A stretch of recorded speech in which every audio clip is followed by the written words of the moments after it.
Hello, good evening, and a very warm welcome to tonight's event. My name's Robert, and I'm director at Spike Island. It's a pleasure to be introducing this talk, which is programmed on the occasion of Candice Lin's exhibition Pigs and Poison, which runs here at Spike Island until Sunday, the 8th of May.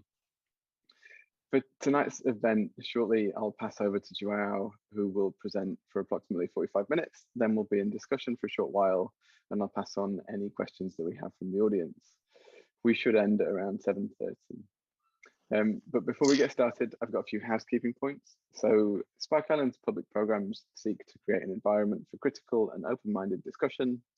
We strongly encourage you to use the chat function available through YouTube Live to write any questions, thoughts, or comments that you may have throughout the event, and we'll field them to our speaker at the end. A reminder that any aggressive, discriminatory, or intolerant comments will be removed by our moderators in keeping with our aims to create a respectful and generative environment for everybody involved. For more information, please read our code of conduct, which should be in the chat box now. If you're having any technical difficulties, then please also let us know in the chat. We recommend refreshing your browser if the stream is a bit laggy, and be sure to use the YouTube volume controls that are at the bottom left of the screen so that you don't miss anything.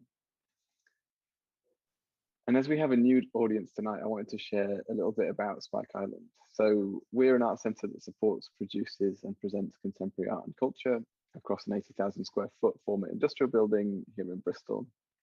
Our diverse artistic programme includes 3 major exhibitions, events and engagement activities taking place on site and online.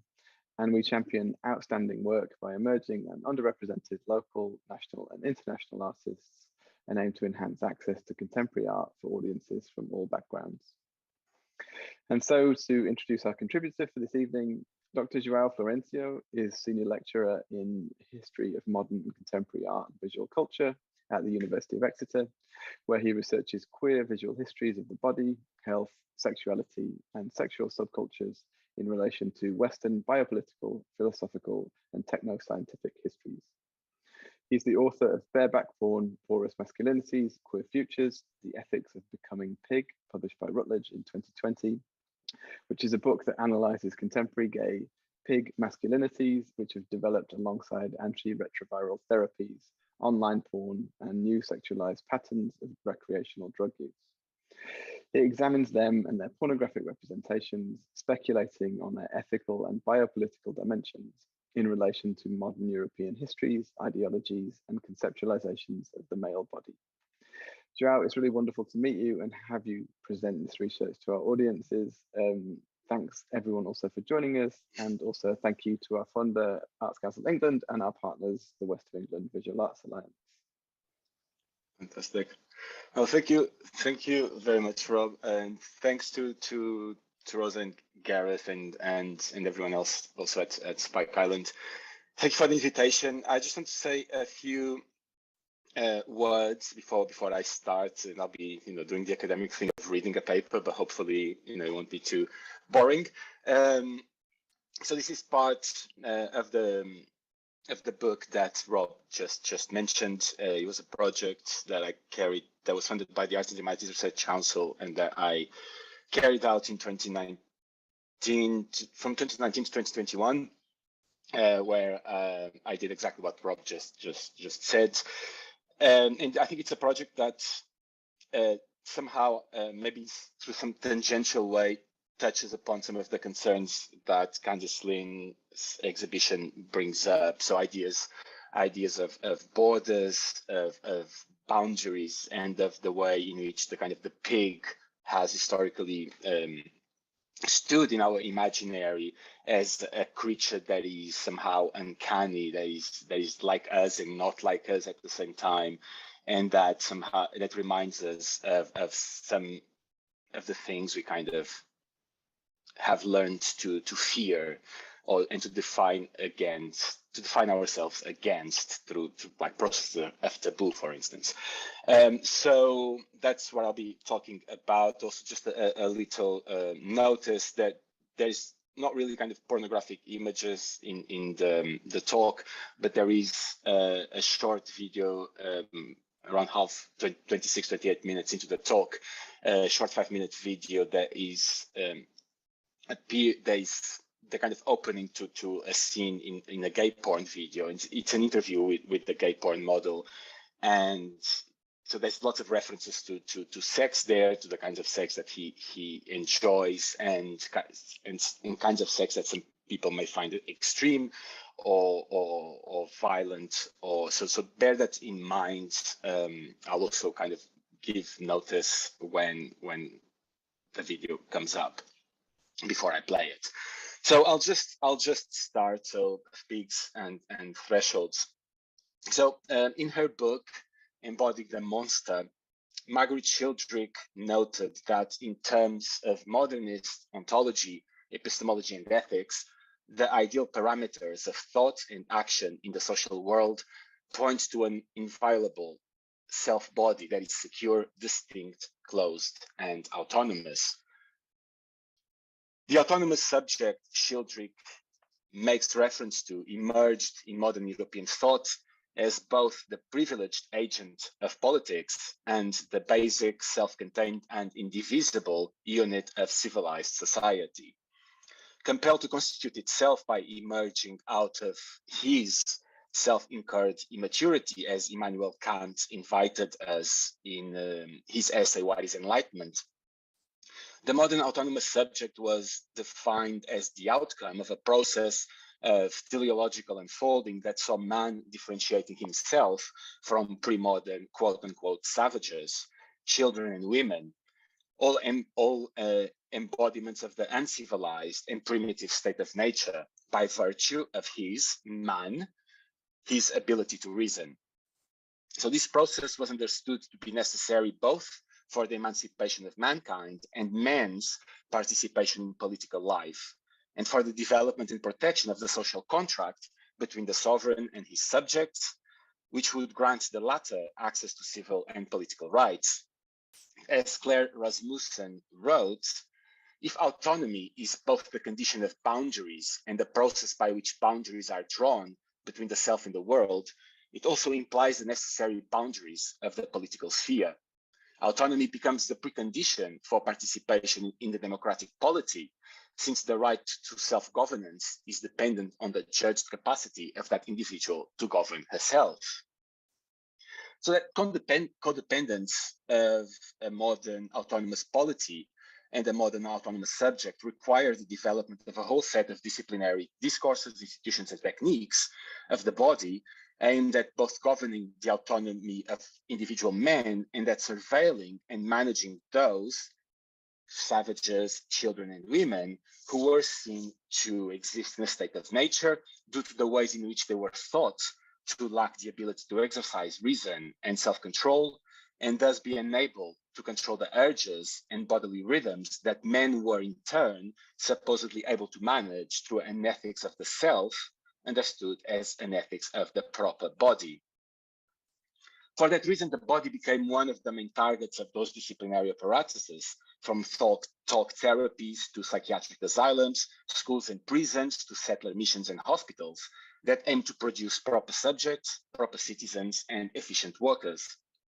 As a site of uncivilized urges, appetites, and desires, one's animal and inhuman tendencies had to be tamed by an ethos of mind over body, a form of civilized self-production through self-control and self-differentiation from the external world, which Freud thought to be essential for the development of the ego and for one's inclusion as an active participant in society. Yet, of course, that was the process only truly and fully available to white European men, separate as they were thought to be both materially and psychologically from both the savagery of pre-modern and colonized societies and the overwhelming natural cycles that mark bodies of women and racialized peoples. As Robin Longhurst put it, of course, in reality, both men and women have or rather are bodies.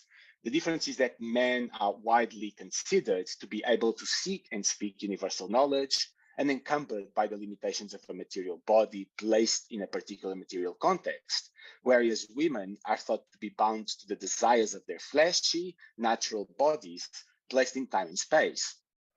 In Western culture, while white men have presumed that they could transcend their embodiment or at least have their bodily needs met by others, by seeking the body as little more than, by seeing the body as little more than a container for the pure consciousness it held inside. This was not allowed for women, blacks, homosexuals, people with disabilities, the elderly, and children. This masculinist separation of minds from bodies and the privileging of minds over bodies remains a dominant conception in Western culture, although it has been challenged. So Longhurst's quote is a stark reminder not only of how the Western civilizing process that delivered us the modern body was a deeply phallogocentric epistemic and political project with very material consequences and roots in the first European colonial projects, but also of how its ideology still permeates 21st century societies, despite decades of being challenged from within academia, as well as feminist, Black, and queer liberation movements. Such challenges notwithstanding, the white bourgeois male body is still today commonly taken as the model for wholesomeness, for a body that is whole, self-contained, uncorrupted, unpolluted, and clean. It is also a kind of body, or better, a kind of ideological body schema that has been and continues to be produced, maintained, and guided by moral and political systems that, depending on autonomous subjects grounded in autonomous and self-contained bodies, polices, controls, and regulates all kinds of matter seen to be displaced or out of place.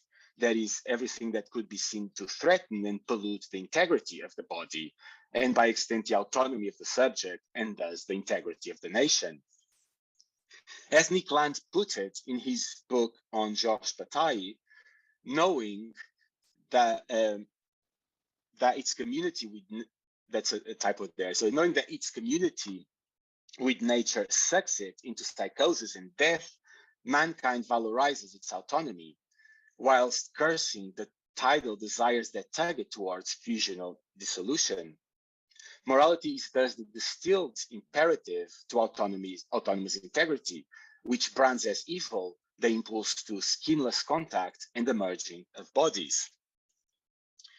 The ways in which autonomy and wholeness have been the necessary condition for the development of the modern subject and his active participation in both the polity and the workforce through the recognition of his rights as a citizen of the state can be exemplified by the changes that have taken place in mainstream LGBTQ plus politics in the aftermath of the AIDS crisis.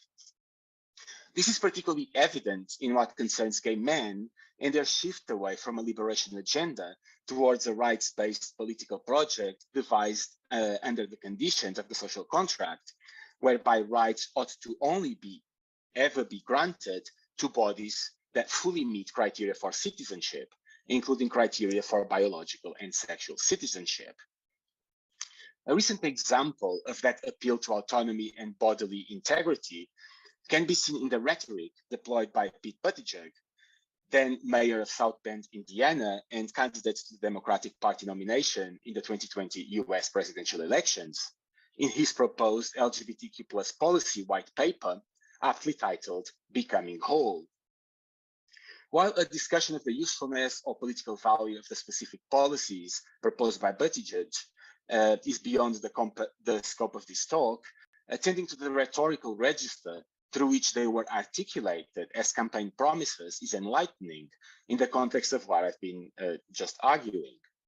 In the 18-page document released with the subtitle A New Era for LGBTQ Americans, and one that included the word country no fewer than 20 times, the Democratic presidential candidate hopeful, himself an out gay man and military veteran, exemplifies the ways in which mainstream LGBTQ politics, in the USA at least, have succumbed in their imagining of the politically possible to the Oedipalized and Oedipalizing structures that created and still sustain the modern masculinist and phallogocentric nation state.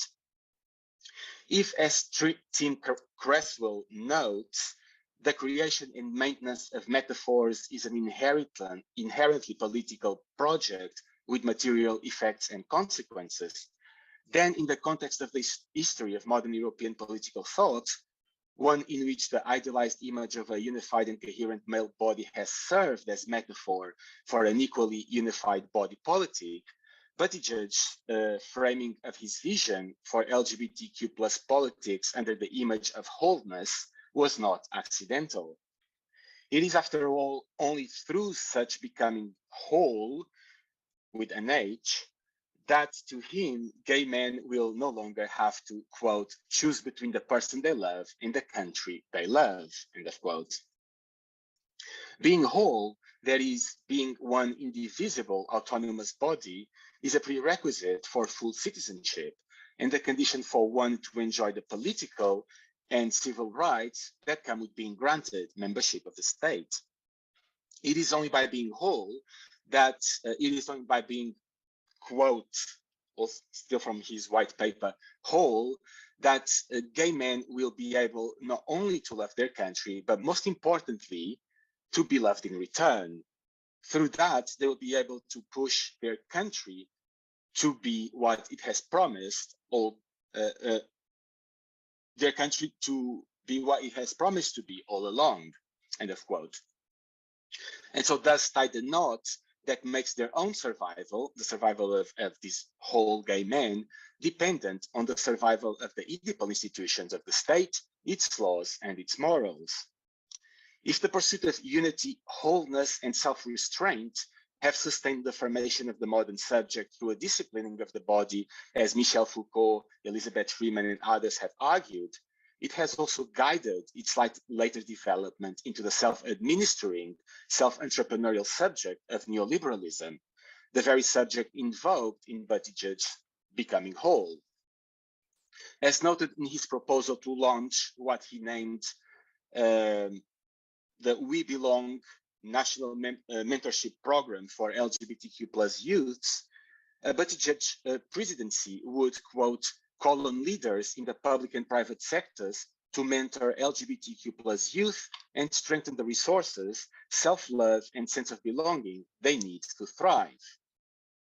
So always already Oedipalized, the thriving subject of modern and contemporary history has to reject everything that could be seen to threaten the divide between himself and the world outside him. The way to do so is through hygiene, by, in a very literal sense, keeping his shit to himself, or at least to dispose of it in private. As Gay Hawkins put it in her book, The Ethics of Waste, the relationship we establish with our own waste is central to the development of our own subjectivity. Waste doesn't just threaten the self in the horror of objection. It also constitutes the self in the habits and embodied practices through which we decide what is connected to us and what isn't. This is why styles of waste disposal are also styles of self, and why waste management, in all its cultural mutations, is fundamental to the practice of subjectivity. It is part of the way in which we cultivate sensibilities and sensual relations with the world, part of the way we move things out of our life and impose ethical and aesthetic order. The production of the modern bourgeois subject thus relies on what Tim Cresswell again called a geography of normality, a production of normative subjectivities, quote, constructed through various acts of territoriality in which there is a place for everything, so a right place, and where, quote, no nonconformity to spatial order results in dirt, end of quote. So just like the modern male body, idealized as whole, indivisible, and autonomous, has served as the metaphoric model for the formation of the modern nation state, the territorial claims that are made with regards to what belongs to an individual body and to what belongs to the body of the state, that is, to their geography of normality, are also defined negatively against what Cresswell calls metaphors of displacement: weeds, disease, plague, dirt, or excrement, all of which need to be managed or controlled so that the body is guaranteed its propriety and right of place. In Georges Bataille's words, the place for filth is in the dark, where looks cannot reach it. Secrecy is the condition for sexual activity, just as it is the condition for the performance of the natural functions. In pursuing wholeness via an enforcement of the boundaries between the body and its outside, Western modernity idealized the autonomous subject as a body that abides by principles of the classical aesthetic order, harmony and proportion, that were popularized in art by the likes of Giorgio Vasari and his lives of the most eminent painters, sculptors, and architects, and turned more or less explicit into universalizing metaphors or analogues for manly morality and temper in the works of Enlightenment critics and philosophers such as Johann Winckelmann, Immanuel Kant, or Friedrich Schiller, whose works informed the simultaneous development of modern masculinities, aesthetics, and liberal governmentality. As Peter Stalibras and Alan White noted, the classical body was far more than an aesthetic standard or model. It structured from the inside, as it were, the characteristically high discourses of philosophy, statecraft, theology, and law, as well as literature, as they emerged from the Renaissance. In the classical discursive body were encoded those regulated systems which were close, homogeneous, monumental, centered, and symmetrical.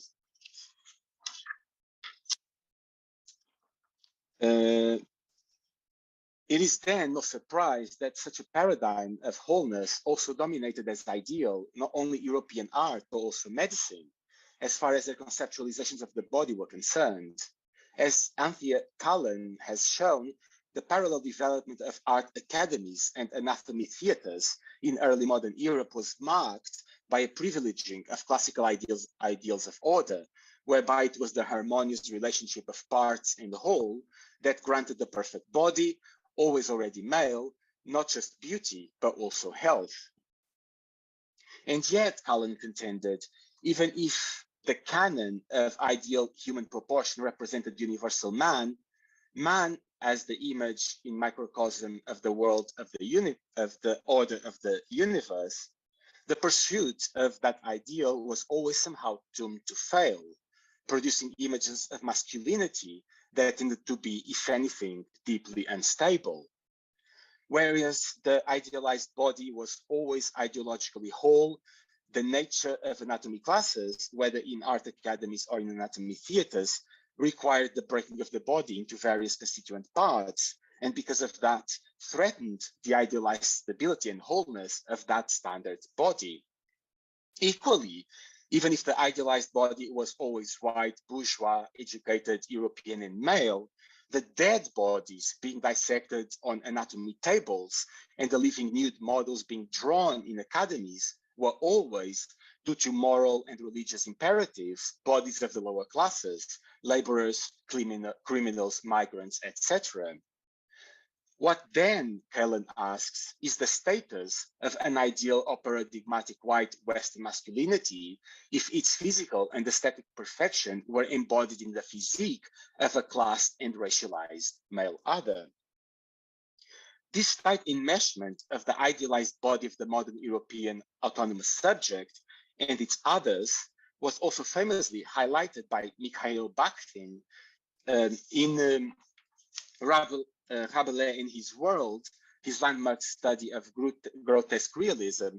Bakhtin has shown how early modern European thought had to define the ideal classical body against the grossest or the grotesque body, which in embodying everything the former was not, that is the low, the debased, the popular, the chaotic, the earthly, extreme, monstrous, material, fecund, formless, ambivalent, unfinished, transgressive, abusive, open, disproportionate, filthy, and so on, helped define the ideal body negatively, that is by exclusion. So the two, the grotesque body and the classical body, in having to always be thought together and against one another, because became a regular feature in European thought, aesthetics, ritual, and culture at large. One of them being reassuringly moral and aspirational, while the other, triggering feelings of awe, fascination, and life-threatening horror. Inseparable as Dr. Jekyll and Mr. Hyde, the classical and grotesque bodies represented the two sides of the dialectics of the modern body as it unfolded, surely even if at an uneven pace, since the Renaissance.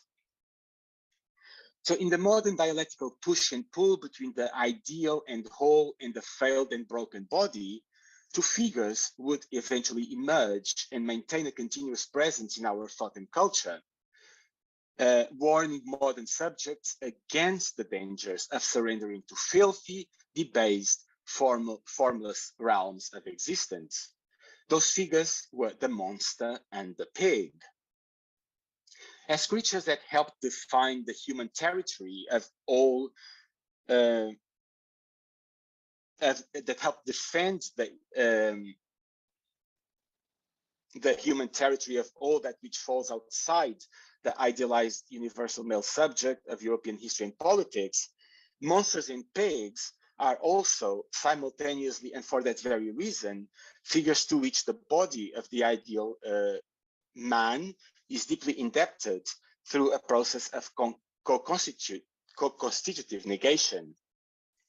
Derived from the Latin etymons for both to show, mostrare, and to ward, monere, the monster shows the unpredictability of categories, bodies, narratives, and lives. It does not simply disrupt, undermine, and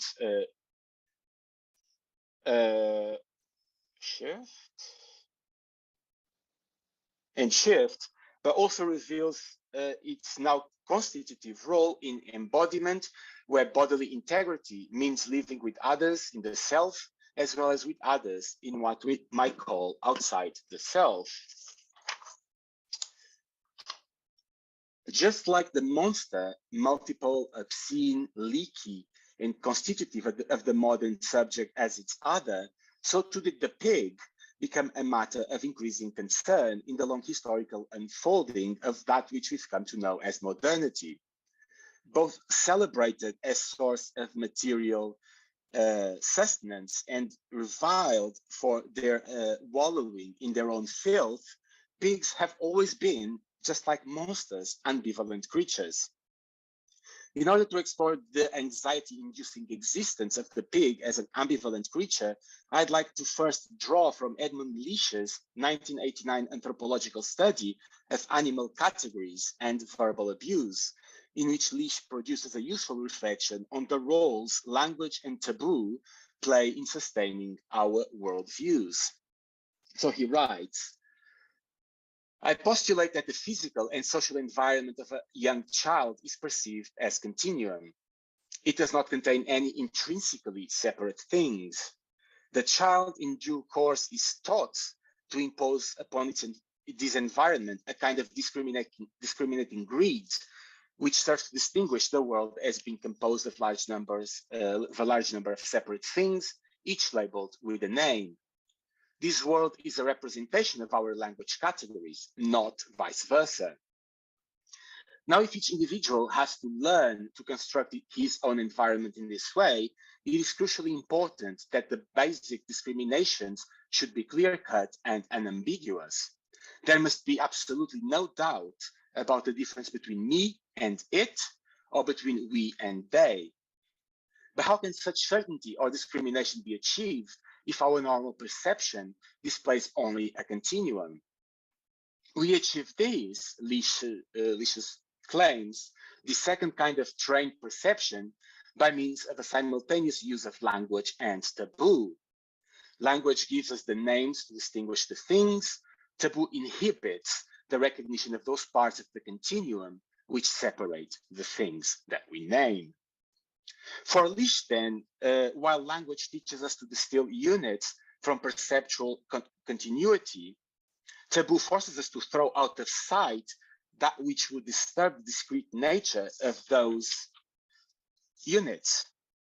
That is, that which would reveal continuity between bodies or realms of existence and thus threaten the autonomy of each individual category.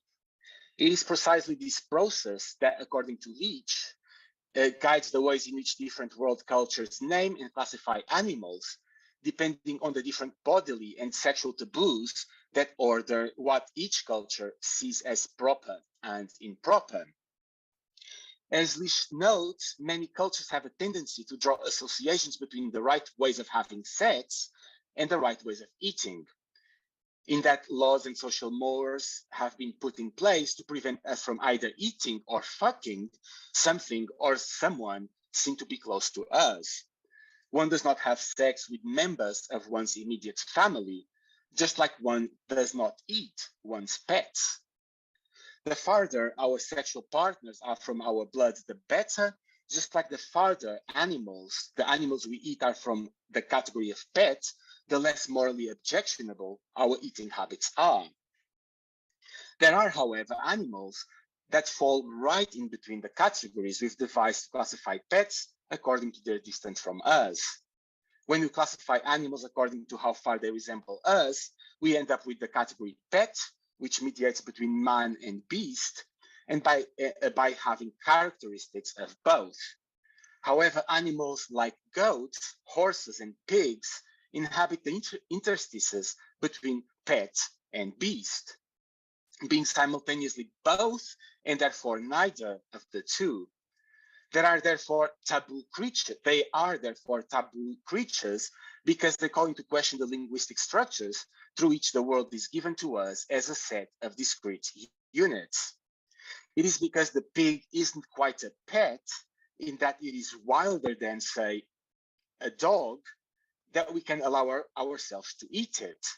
However, it is because the pig is also somewhat of a pet in that it traditionally lives in close proximity to us and shares many qualities with us, that eating it also poses an ethical dilemma, requiring languages such as English, that language of that of most taboo, I think, that requires languages such as English to make the pig become pork once it is killed and slaughtered for eating, in an attempt to reconcile the two and manage the taboo. So building on Leach's work, Stalibras and White describe ambivalent creatures like pigs as creatures of the threshold. They write, mixing feces and food, human and animal hide, the household and the farmyard, the pig also lived to die, and like sheep, cows, and chickens, the pig was useful only to eat and proverbially only became valuable when dead.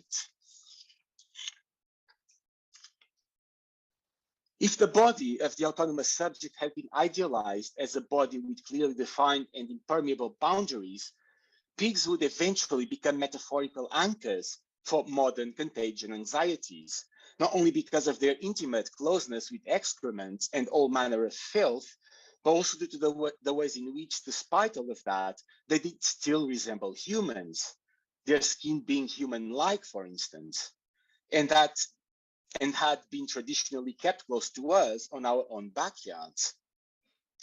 Neither pets nor wild animals, but simultaneously both, pigs were an ambivalent something in between, creatures that had historically inhabited the thresholds of the grids we developed to classify the world in relationship to us.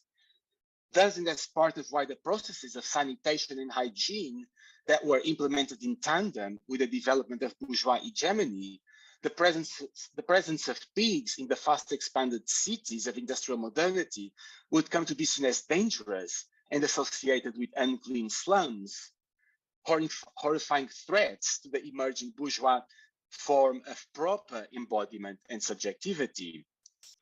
Stalibras and White ask, to have nothing in common with pigs, was that not the aim of every educated bourgeois subject, to get as far away from the smell of the pigsty as possible? Bringing filth and excrement to the threshold of the human, confusing the boundaries between inside and outside, between human and animal, the pig forced the developing bourgeois subject to confront his own antitheses up close, always dangerously too close. In so doing, it became a popular metaphor to characterize the others of the autonomous subject, the poor, the criminal, the nomad, the diseased, the colonized, and to guide the bourgeois organization of urban life through quintessentially modern institutions and practices of education, policing, hygiene, sanitation, and border control, aimed at keeping pigs and what they stood for at bay, the danger they posed to the maintenance and containment, to the maintenance and containment of the proper body and of its clearly demarcated boundaries. Those practices would include the formulation and promotion of strategies to manage bodily products like urine, feces, mucus, blood, semen, saliva, wind, etc. Human excreta that would remind us of the porosity of our own bodies and of the functional limits of the skin understood as boundary in modern body schemas. From this discussion, it becomes clear how the production and maintenance of the bourgeois autonomous subject in its spatial embodied dimensions as a geography of normality depended on a clear distinction and policing of the boundaries between inside and outside, between the body as a sacred temple and the world as a realm of filth, profanity, and disease. If, as Bernard Ziegert noted, every culture starts with the introduction of distinctions, bourgeois culture started with the distinction between cleanliness and uncleanliness, which sustained in the bourgeois imaginary the difference between health and disease, and thus the difference between life and death. In the words of Zygmunt Bauman, hygiene is the product of the deconstruction of mortality into an infinite series of individual causes of death, and of the struggle against death into an infinitely extendable series of battles against specific diseases. This is deconstruction being an attempt to exhaust the inexhaustible, an attempt doomed from the start and thus bound to suppress the knowledge of its own impossibility, merely to be able to continue. Hence the obsession, the tension, the hysteria that surrounds hygienic concerns and activities, the dirt, bacteria, viruses, putrefying, and thus surely toxic substances, all arouse intense fear and disgust, that emotional corollary of desire to create and maintain distance between oneself and the offending object, themselves surrogate outlets for the great metaphysical horror of mortality. Such irrational emotions and the irrational practices they trigger are again the other side of the modern rationalization of death. Very optimistic and lighthearted. So anyway, in functioning as gates or thresholds to the inside of the human body, bodily orifices are, to once again quote Ziegert, operators of symbolic, epistemic, and social processes that, with help from the difference between inside and outside, generate series of law, secrecy, and privacy, end of quote. As such, they have had to be monitored and regulated in the name of bodily integrity and autonomy. Yet for populations like homosexuals, racialized peoples, or women, often objected due to their perceived inability to control their basest desires and bodies, and thus keep their bodies hermetically closed, embracing the very same logics of taboo that mark them as threats to the social order, has become a way of forging a politics of liberation through affirmative objection.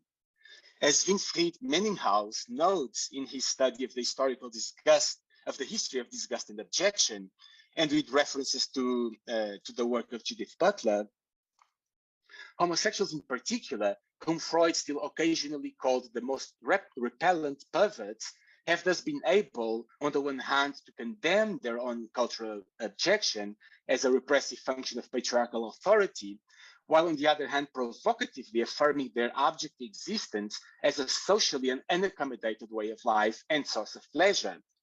Such struggle for definition and counter-definition, for the limitation and liberation of the abject, knows from the start that it is entangled in the very thing one opposes. In the interest of turning the prevailing authority against itself, however, this struggle foregoes all pure opposition and instead draws upon resources that are unquestionably impure. So I'd then like to turn to the end section of my talk by briefly discussing the recent exponential growth in the number of gay men who started identifying as pigs in light of the sexual practices they engage in, which often involve exchanges of bodily fluids, multiple penetrations, and stretching of the anal sphincter. In short, by troubling the integrity and wholeness of their male bodies.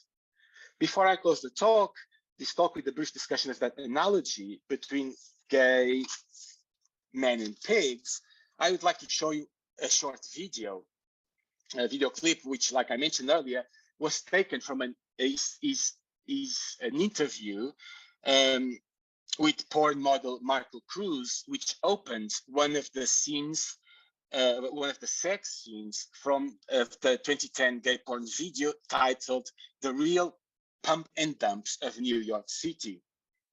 So I'll now just screen that video. It's about 5 minutes.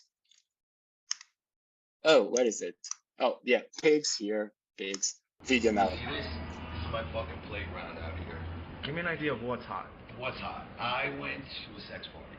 Everybody's fucking around, and you know, there's a little standoffish. I wanted to get the feel, and after a while, I fucking just was getting into, you know, a little bit of my power juice. I went upstairs, man. Everybody's fucking and shit like that. Some guy, fucking huge cock. I saw it. We start fooling around. He starts fucking the hell out of me. I'm fucking going wild, man. Taking it in my ass. He's pounding the hell out of my fucking hole. And then he's fucking, then I hear him fucking moaning. Oh, yeah, I'm fucking coming in that fucking cum hole. It's like, yeah. He pulls out.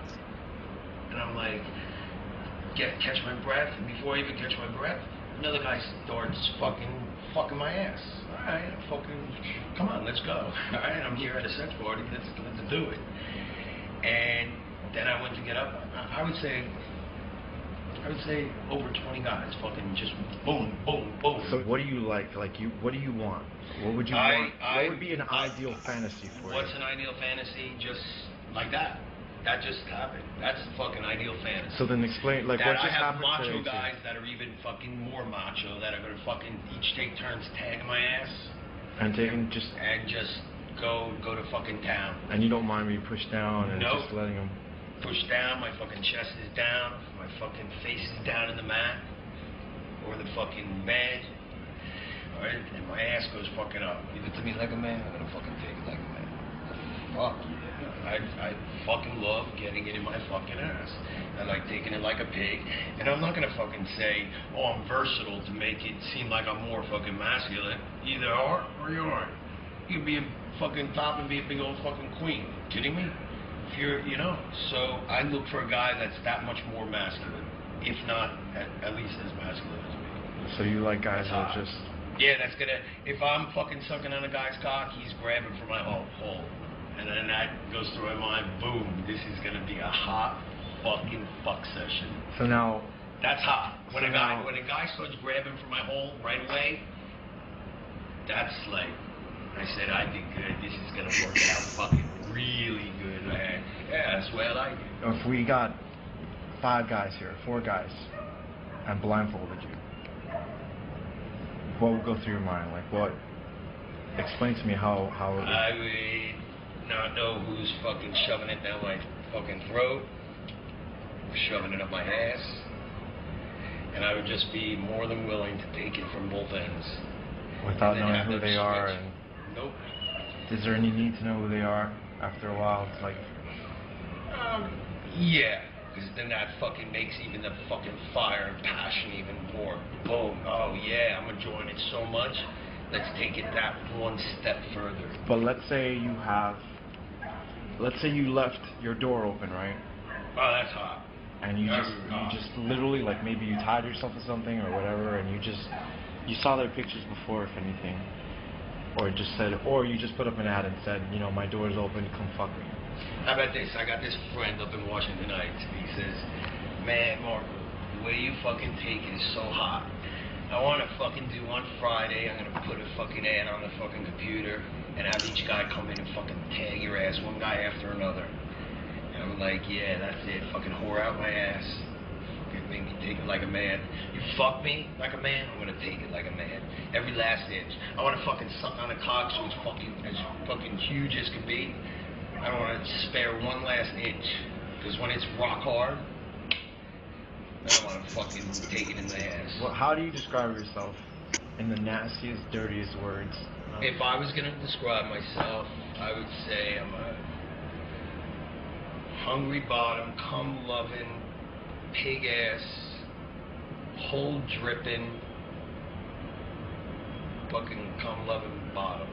Love it in the ass. Love knowing I'm getting my fucking ass fucking bred by a fucking macho fucking guy that wants to tear it up. And how does one become a cum-loving, cum-dripping pig ass? whore?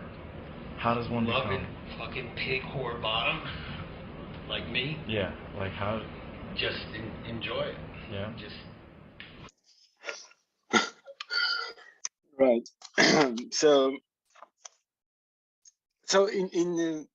you can talk a lot about this video. There's so many layers to this.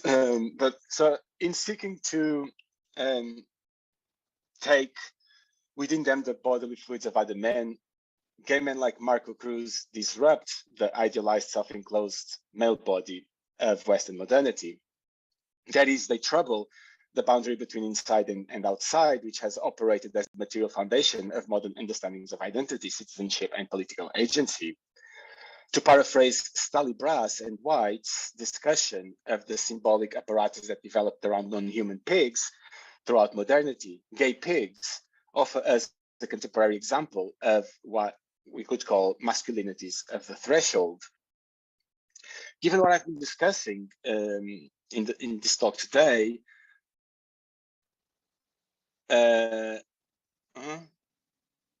it is now, I hope, by now unsurprising that the relationship between masculinity and bodily fluids has always been a difficult one, a source of anxiety concerning manliness and the threats posed to it by the circulation of matter in and out of the body. In her study of piecing figures in art and literature, for instance, Patricia Simmons noted how early modern constructions of masculinity were as much based on the mechanics of penile penetration as they were on the liquidity of the fluids emitted by the penis, often leading to visual metaphors that presented manliness in ways that were often humorous, usually public, and always assertive. Being a regular presence in early modern art and visual culture, piecing figures provided the upper classes with a morally sanctioned form of iconography that publicly alluded to ejaculation, that is, to the sexual climax of male masculinity, albeit vicariously through images of urinating children, young gods, and even animals. Because the upper classes relieved themselves outside the realm of visual representation, instead either charmingly idyllic babes or marginal people and dogs in generic rural spaces perform quintessential acts of their sex, captured in unremitting detail. What is interesting about Simmons' argument is that the act of urination was understood as a quintessentially masculine act because women don't piss. That is, they cannot do it properly in the manly way because they do not stand up. So this is obviously not what we think, but it's the kind of idea in early modern Europe.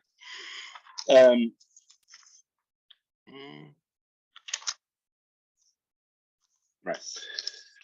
So often standing for semen itself via what Simmons called a semenotic system of fluids, pissing and by analogy ejaculation both signaled masculinity because they were understood as, quote, bold, assertive acts that cast fluid far from the male body.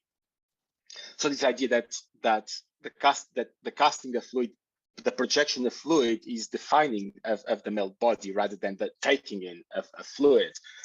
Yet, and as further evidence of how the monstrously ambivalent and obscene, the piggish, if you want, has always accompanied the modern pursuit of the classical ideal as its constitutive other, the metaphorical metamorphosis of water or wine into urine, of urine into semen, and of urine as semen back into drinking water, was commonly found in humorous literature and dramatized in public fountains in early modern Europe, composed of pissing figures, was often read as risque, sexual wit by early modern Europeans. While some jokes relied on wordplay, actual fountains literalized the aqueous transformation. Pissing putti, so the kind of the, pissing cupids or young men in kind of early modern fountains. Pissing putti appear on ancient reliefs, while a phallic fountain survives from Pompey's House of the Veti, in which water flowed from the tip of an Ephebe's large erect penis. Anyone drinking the cool water gushing to the marble phallus was put in the literal position of ingesting from a compliant Ephebe, thereby enjoying the thrill of nearly overcoming the ancient taboo against oral sex. In considering a figure such as Guido Reni's drinking Bacchus from around 1622, the recycling or transubstantiation of wine into urine, and more troublingly, the possibility of its reversal, that is of urine transubstantiating back into wine, was kept under control. And you can see it here. So basically the drinking of wine and the becoming of urine, this kind of circuit being kind of dramatized here, or like staged here. So the anxiety around that transformation was kept under control, first by being associated with the not yet adult, not yet matured figure of a child. That license granted by the depiction of a that license granted by the depiction of a urinating boy lacking adult self-control, or better lacking the self-control associated with Oedipalization into adulthood, was then maximized or enhanced by the acknowledgement that the boy child was in fact a child god, so Bacchus, and thus twice removed from the constraints placed upon human masculinity and its socially sanctioned regime of visual representations. So you could somehow see this as almost, if you go like Freudian around this, you could see this almost as a way of like sublimating the anxieties that the early modern anxieties around the actual permeability of the male body. So after all, as feminist art historians have argued, naked deities or allegorical figures were allowed throughout early modernity exactly because they weren't actual people and were thus exempt from the moral codes governing image making. They were also a great excuse for men to come together in front of naked bodies, whether male or female, as a legitimate form of homosociality that oftentimes masked its underlying homoeroticism. By inhabiting the space of scatological humor rather than the space of the horrifyingly monstrous, figures such as Reni's drinking Bacchus got away with symbolic murder by wittingly pointing to that which would threaten the wholeness and cohesion of the modern subject, the modern European subject, in the early stages of its development. There is the taboo kinship between the liquids we expel and the liquids we consume. What those figures have also come to show, whether in their early modern versions or in their contemporary iterations, of which there are many, is that it was not so much the formlessness of the male bodily fluids or even their circulation that threatened ideals of masculinity, but rather the direction of the flow. As Elizabeth Gross noted in Volatile Bodies, part of the process of phallicizing the male body, of subordinating the rest of the body to the valorized functioning of the penis, with the culmination of sexual activities occurring ideally at least, in sexual penetration and male orgasm, involves the constitution of the sealed up, impermeable body. Perhaps it is not after all flow in itself that a certain phallicized masculinity abhors, but the idea that flow moves or can move in two-way or indeterminable directions that elicit horror, then possibility the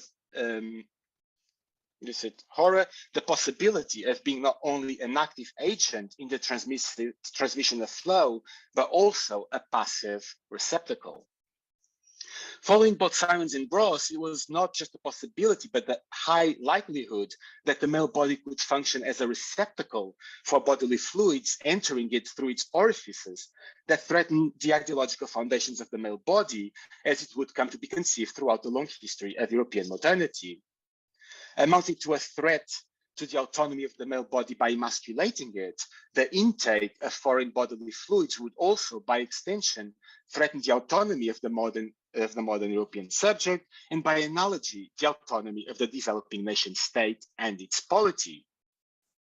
Yet, despite the fact that early modern Europeans were able to use humor and wit to defer the abject disgust of self-obliterating male penetrability and permeability, of the porosity of the male body to its outside, the horrors of defallicization would eventually come to be embodied in the figure of the homosexual, always already effeminate and emasculated by virtue of the openness of his body to the bodies and bodily fluids of others.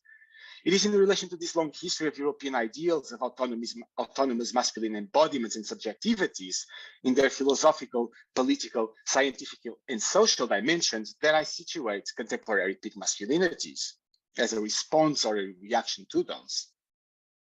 As masculinities of the threshold, gay pigs ground their masculinity in their holes, so this time without the W, just the H. Unholy, they constitute themselves through a radical openness to the bodily fluids of others, an openness that troubles the private public inside, outside, and mind-body distinctions that had sustained European culture and politics, from early modern fascinations with monsters and bodily fluids, all the way through the development of the educational, scientific, medical, and legal institutions of liberalism, and culminating with the 21st century paradigms of the self-administering, self-entrepreneurial, neoliberal subject, who knows and speaks their truth, who works on themselves and their bodies, who self-cares, who is healthy, and most importantly, who realizes their potential and succeeds.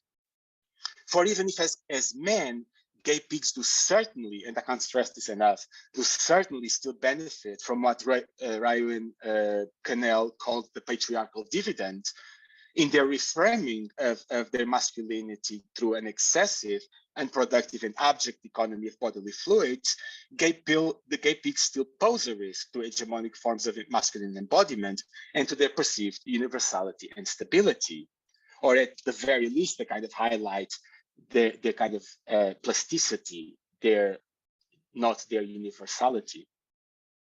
For as Claire Rasmussen stressed, bodies produced by relationships of power can in turn challenge the very power relations that make them possible. I'm almost finished. So I would like to end the talk by turning to the work of French photographer and pornographer Marc Martin, whose porn studio launched in 2008, aptly named Pig Prod, as well as his body of fetish photography, offer another vantage point onto how gay men have engaged in a proud revalorization of base domains of existence by self-identifying as pigs.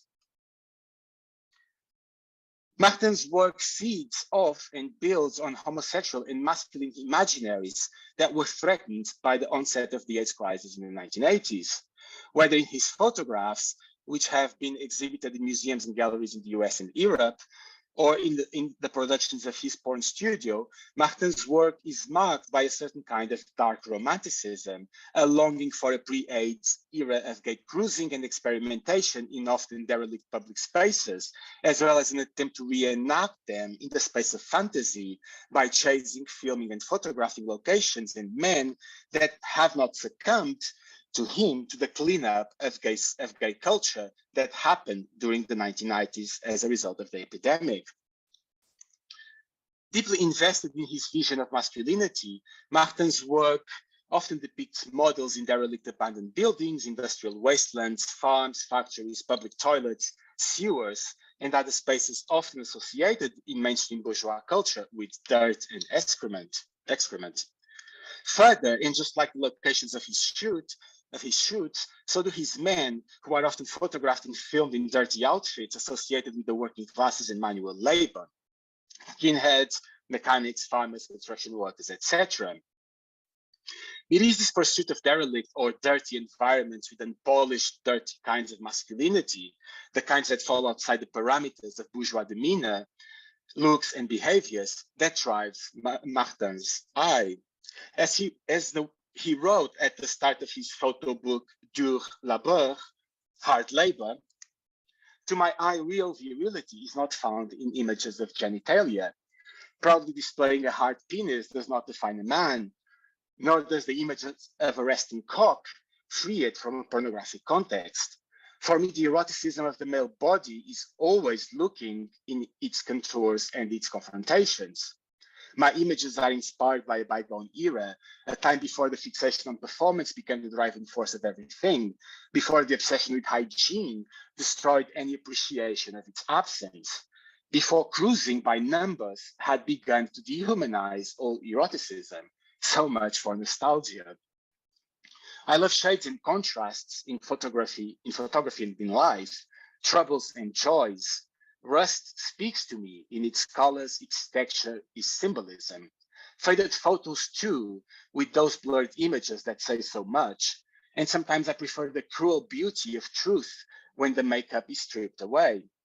I love the playful gaze of brutal men. I love their rough hands, but also their gentle gestures. I love poets and punks, coiners in porn. I love pigs and I love flowers. And so I try very hard to marry all that together. Hard labor, indeed. A few thoughts arise from this passage, which illuminates my understanding of 21st century gay pigs. For Martin, masculinity, or real virility, as he puts it, does not require the phallic, erect penis to affirm it, confirm it, and protect it from symbolic emasculation. Refusing the dominance of the role of the phallus as the visual synecdoche of masculinity in Western culture, the French photography and pornographer proposes instead fantasies of homoerotic masculinities founded on a rejection of the hygiene and sanitation practices that, as several authors have argued, had been fundamental for the development of bourgeois consciousness and its class-defining pursuit of the proper body through an ethics of cleanliness and self-control. In a move that echoes what Ben Miller calls the primitivist homopoetics of the early gay liberation movement, Martin's eschews bourgeois so-called good taste and propriety and replaces it with a pig homoerotics that references a bygone era in which gentleness coexisted with roughness, beauty with filth. One of the instances in which his dark nostalgic romanticism is, in my view, most successfully composed and conveyed is his 2008 photograph, Partage, with a French title that means at once sharing and division, parting and participation.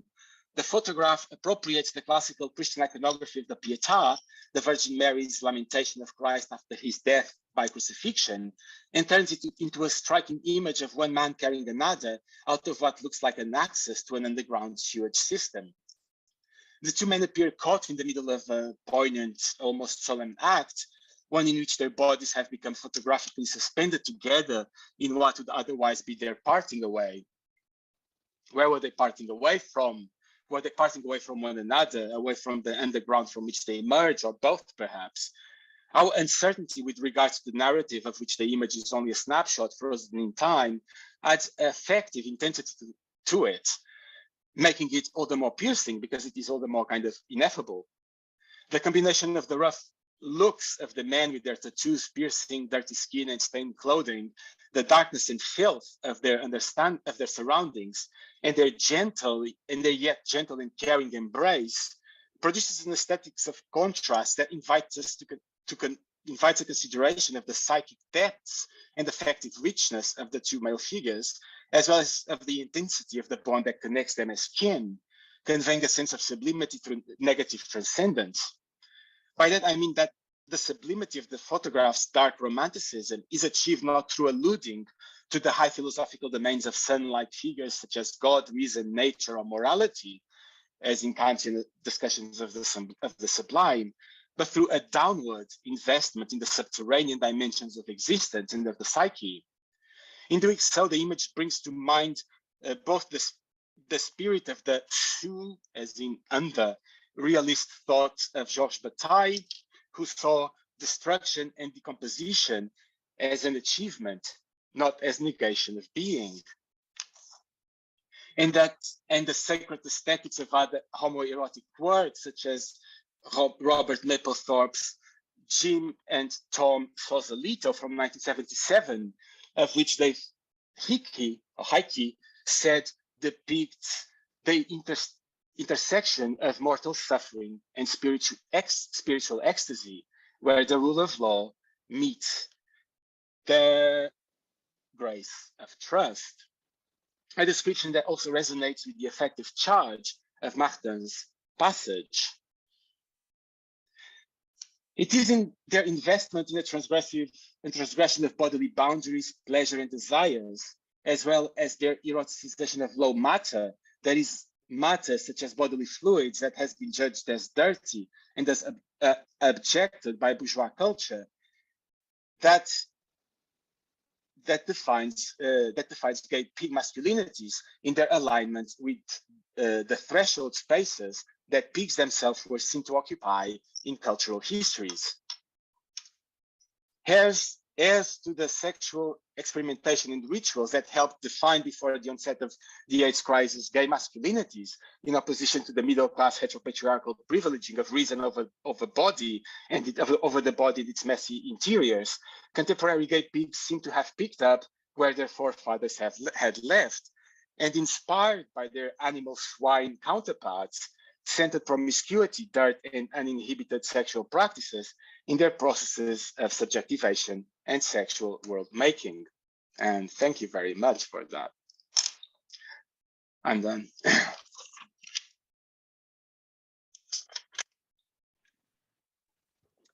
Thank you so much, Joel. You've covered an incredible amount of ground. It was a really, really fascinating presentation. And in that sense, also very, very difficult to respond to because there's so much that you picked up on. And we have very little time because we're already technically at the end. But I do have... Oh my God, sorry. And it's fine. I do have a couple of thoughts. So early on in your talk, you spoke about the figures of the monster and the pig as creatures that kind of helped to defend the human territory of all that was outside of it or something like that. Yeah. And you spoke about monsters and pigs as figures to which classical man is heavily indebted. And then there was this Stallybrass and White quote where they described the male subject, the classical male subject, wanting to get as far away as possible from pigs, their filth and their impurity, something like this. And then later, obviously, you showed us this really wild and interesting porn video and a man positively identifying as a pig, talking with pleasure about taking it like a pig, right? There's this really interesting relation, just thinking about the context of Candice's show here, where pig was used in the research that she's been doing as a kind of racial slur applied to Asian indentured laborers in this instance. And obviously it carried extremely negative connotations and also effects for them as people in terms of their lived experience. But also these similar underlying connotations of like filth, disease, impurity for these people that were like racialized as othered, particularly in the United States, right? So I'm just kind of interested how you like began to study this dynamic between the negative connotations of pigs historically and how they kind of mutual relationship in the forming of like, you know, the kind of classical conception of like of the male subject, and then these more kind of, I guess you would call them positive, I don't know if that's quite the right word, like affirmative connotations or affirmative, exactly, of pigs more recently. And it'd just be kind of interesting to kind of understand how they come about. The origins of the research, really. I mean, the origins of the research was, you know, as as any, I imagine, any gay man minimally engaged in gay scenes and gay sex scenes and sex cultures, including, you know, just like being on apps like Grindr. There was certainly a boom. I mean, I had that slide earlier with that I had forgotten, so I just passed through it. There was a kind of hypervisibility of like pig emojis and men calling themselves pigs suddenly. I noted, and I found that was interesting because that appeared in relation to, you know, the introduction of, you know, antiretrovirals for management of HIV, but also for prophylaxis, so that there was this sense in which, you know, bodily fluids were actually no longer what kind of disconnected from death, at least in the material sense. But that imaginary was that symbolic load. Now there's a pun there, but that symbolic load was still carried and still carried by bodily fluid. So that I started the research by, okay, I want to get a sense of, you know, what's about the kind of the worldviews and like the inner worlds of these men that leads them to define and to actually engage with bodily fluids in this affirmative way. But also because to me, you know, and historically, as someone who studies kind of, you know, queer visual cultures, but, you know, gay male sex cultures and kind of their visual kind of anchors, there's this long history, and again enhanced with the AIDS crisis, of like bottoming, of being penetrated, and of taking bodily fluids as being emasculating. And there's a very long history of that, because it's seen as manly, because you kind of like woman-like, and you're betraying the male body that, you know, I don't know, God gave you or something like that. So I found that interesting, because these pigs that I was seeing, at least in the visual representations, were very much kind of super manly, as in they performed and presented themselves as hyper masculine, and so that the kind of the role of penetration in bodily fluids seemed to have to them the reverse effect of actually turning them more into like the men that they thought they were. So there was this kind of inversion of that value. So that's kind of how I went then into the kind of archive, looking at all these histories, and obviously, I mean, the broader histories of pigs, and I realized that there was so much scholarship on relationships between dirt and the body, and kind of hygiene and the production of, you know, bourgeois hegemony and bourgeois culture. So all these things kind of start kind of almost like conspiracy theory, kind of fitting in together. But, you know, it's interesting at the same time, because, you know, I'm not necessarily saying that, you know, these guys are certainly not the revolutionary avant-garde. You know, they are still compensating and pursuing a kind of masculinity that in many ways continues to reproduce other aspects of masculinity that are troubling. But there's some interesting, just to consider. I think it's interesting to consider the ways in which then masculinity itself is revealed to, you know, be something that is actually unstable, deeply unstable, and that it always depends on ideals that are never achieved by anyone, but that they can also be reworked.